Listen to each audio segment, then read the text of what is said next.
북한 식당에 가보신 적 있으십니까? 음식이 나오고 종업원들이 인사를 하고 저녁이 되면 무대에서 노래가 시작되는 곳. 겉으로 보기엔 그저 이국적인 분위기의 식당입니다. 하지만 말입니다. 그 무대에 서 있던 사람들은 노래가 끝난 뒤 어디로 갔을까요? 퇴근을 했을까요? 아니면 퇴근이라는 말 자체가 그들에게는 존재하지 않았을까요? 오늘 이야기는 중국의 한 도시에 있던 북한 식당에서 노래를 부르던 여성 한 명에 대한 이야기입니다. 구독과 좋아요를 눌러주세요. 우리는 한민족, 북에 있는 동포들에게 큰 희망이 전달됩니다. 응원의 한마디도 댓글에 부탁드립니다. 그럼 사연 시작하겠습니다. 손님들은 그녀를 가수로 기억했습니다. 그러나 식당 안에서 그녀에게 주어진 역할은 노래만이 아니었습니다. 그리고 그 역할이 조금씩 드러나기 시작한 날, 그녀는 아무 설명도 없이 사라졌습니다. 퇴사도 아니었고 귀국도 아니었습니다. 그날 이후 그 식당에서는 아무도 그녀의 이름을 입에 올리지 않았습니다. 식당은 관광객이 많은 거리의 1층에 있었습니다. 밖에서 보면 그냥 평범한 식당처럼 보입니다. 간판에는 북한 글씨가 섞여 있고 입구에는 금강산 사진과 평양 야경 사진이 붙어 있었습니다.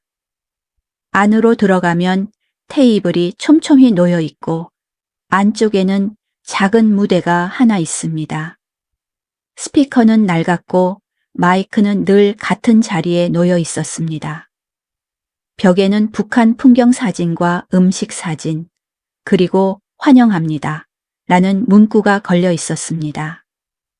처음 온 손님들은 대부분 그 분위기에 시선을 빼앗깁니다. 그리고 거의 빠짐없이 이런 질문을 합니다. 진짜 북한 사람이에요? 그 질문에 종업원들은 웃으며 짧게 대답합니다. 예, 그렇습니다. 그 이상은 없습니다. 그녀의 하루는 항상 같은 시간에 시작됐습니다. 아침 6시. 기상, 점호, 정리, 식사.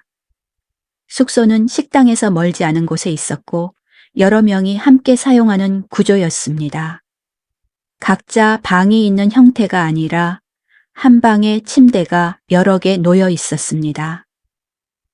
이불은 정해진 모양으로 개야 했고 자리도 늘 같아야 했습니다. 아침에 눈을 뜨면 가장 먼저 하는 일은 창문을 여는 것도 전화기를 확인하는 것도 아니었습니다. 정해진 순서가 있었습니다. 옷을 입고 머리를 정리하고 지정된 줄에 서서 이름을 확인받는 것, 그렇게 하루가 시작됩니다. 아침 식사는 언제나 비슷했습니다. 쌀밥, 국, 몇 가지 반찬. 대화는 거의 없었습니다.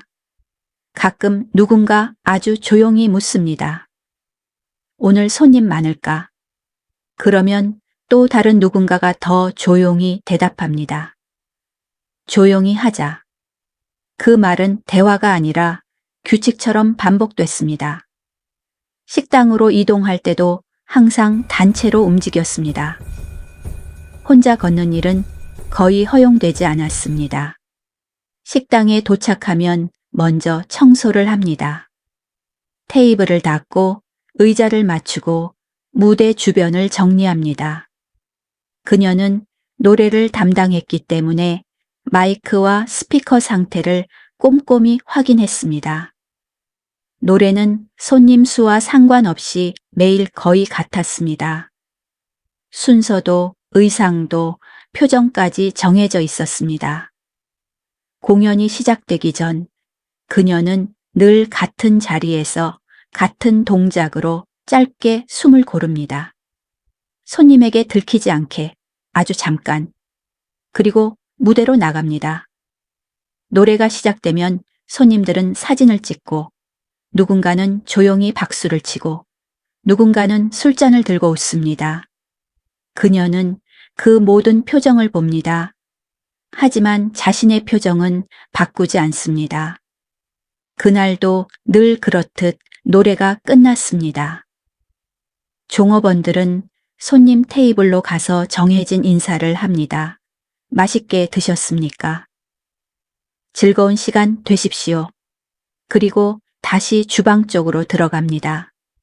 그런데 그녀는 항상 가장 먼저 무대 뒤로 사라졌습니다. 무대 뒤에는 커튼과 작은 문이 하나 있습니다. 손님들은 그 문을 거의 보지 못합니다. 불빛이 무대 쪽으로만 향해 있기 때문입니다. 그 문 뒤에는 좁은 복도와 사무실이 있었고 그 방의 불은 자정 가까이까지 꺼지지 않는 날이 적지 않았습니다. 다른 종업원들이 주방 정리를 하는 동안에도 그녀는 그쪽에 있었습니다. 누가 물으면 대답은 항상 같았습니다. 일이 있습니다. 그 말로 대화는 끝이었습니다. 그때까지만 해도 아무도 몰랐습니다. 그 무대 뒤에서의 시간이 그녀의 인생을 어디로 끌고 가고 있는지. 무대 뒤로 들어간 뒤 그녀의 시간은 더 길어졌습니다. 사무실 문이 닫히면 밖에서는 보이지 않는 일이 시작됐습니다. 책상 위에는 종이도 펜도 없었습니다. 컴퓨터도 없었고 기록을 남길 만한 물건도 없었습니다. 대신 관리자 한 명이 앉아 있었고 가끔은 처음 보는 남자가 함께 있었습니다. 그 남자는 식당 직원이 아니었습니다. 주방에도 나오지 않았고 홀에도 서지 않았습니다. 항상 무대 뒤 같은 자리에만 앉아 있었습니다. 질문은 언제나 비슷했습니다. 오늘 손님은 몇 명이었나? 누가 오래 머물렀나? 누가 사진을 많이 찍었나? 그리고 조금 더 낮은 목소리로 이런 질문이 이어졌습니다. 누가 북한 이야기를 꺼냈나? 누가 종업원에게 개인적인 질문을 했나? 누가 도와주겠다는 말을 했나? 그 질문들은 단순한 확인이 아니었습니다. 그날의 분위기를 정리하는 작업이었고 사람을 분류하는 과정이었습니다. 그녀는 대답할 때 항상 같은 원칙을 지켰습니다. 짧게 덤 사실만.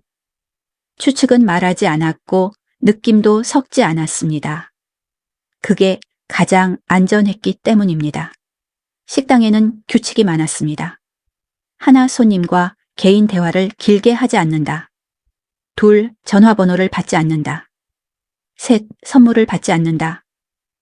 넷, 혼자 밖에 나가지 않는다. 다섯, 사진을 찍히지 않는다. 여섯, 질문을 받으면 정해진 문장만 말한다. 이 규칙들은 식당 안에서만 적용되는 것이 아니었습니다. 숙소에서도 같았고 이동할 때도 같았습니다. 규칙을 어기면 식당에서 혼나는 걸로 끝나지 않았습니다. 누가 봤는지, 누가 보고했는지가 더 중요했습니다. 그래서 종업원들은 서로를 의식하지 않을 수 없었습니다.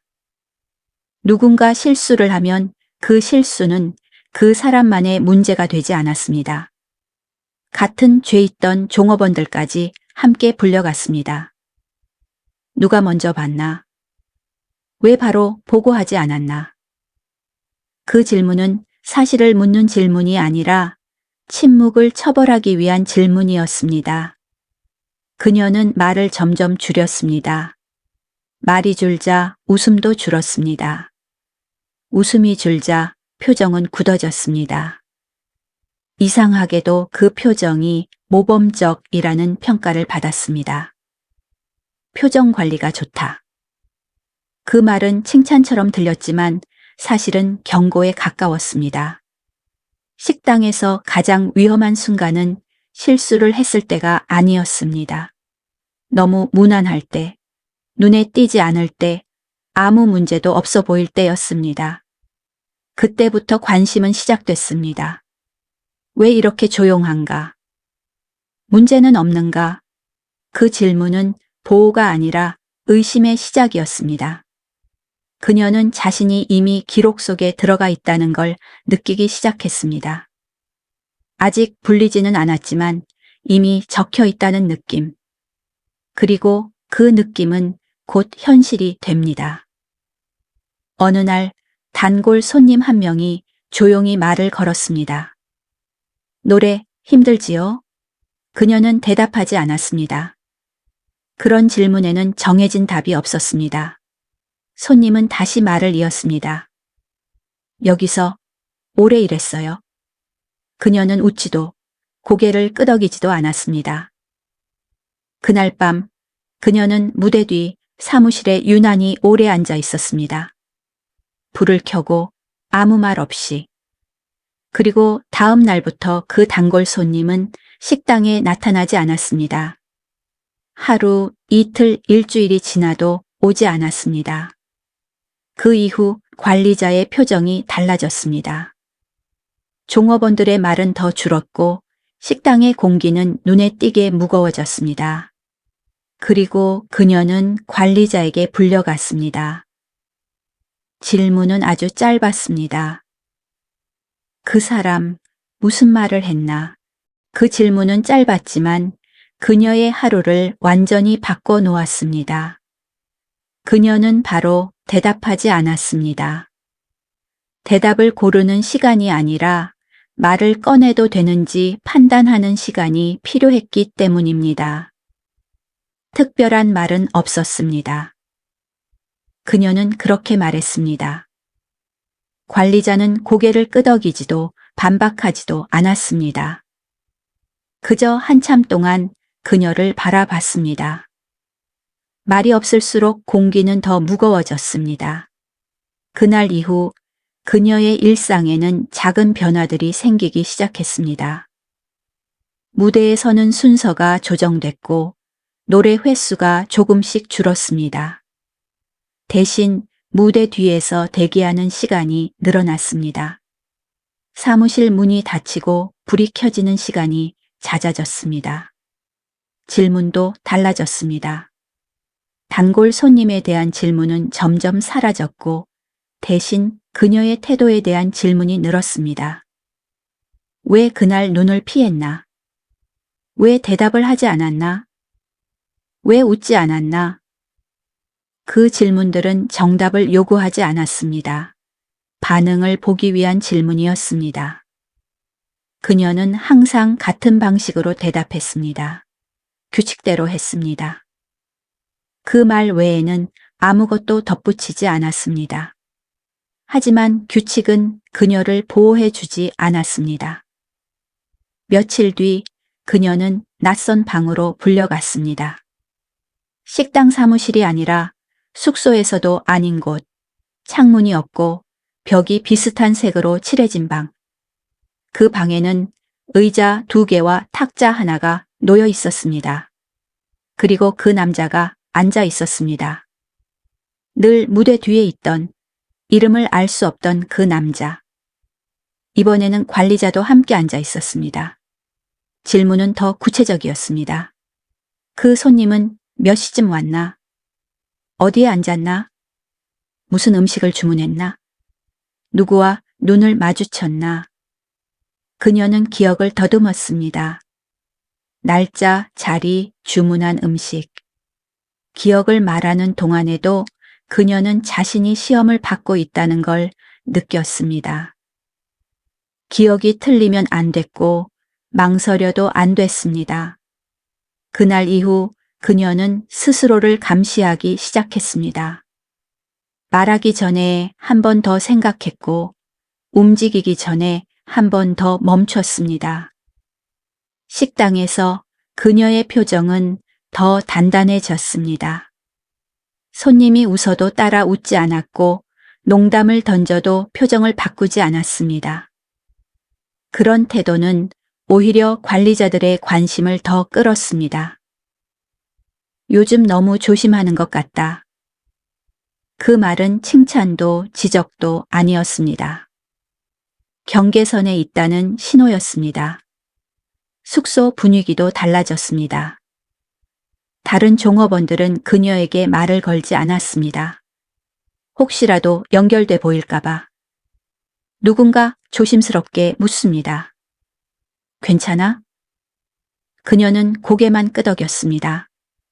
말을 많이 하는 순간 상대까지 위험해질 수 있기 때문입니다. 밤이 되면 잠들기 어려웠습니다.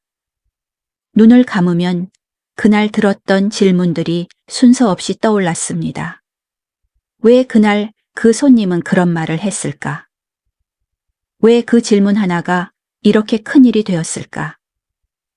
그리고 왜 아무도 그 손님의 행방을 묻지 않을까? 며칠 뒤 관리자는 다시 그녀를 불렀습니다. 이번엔 질문이 하나 더 추가됐습니다. 다른 말은 없었나?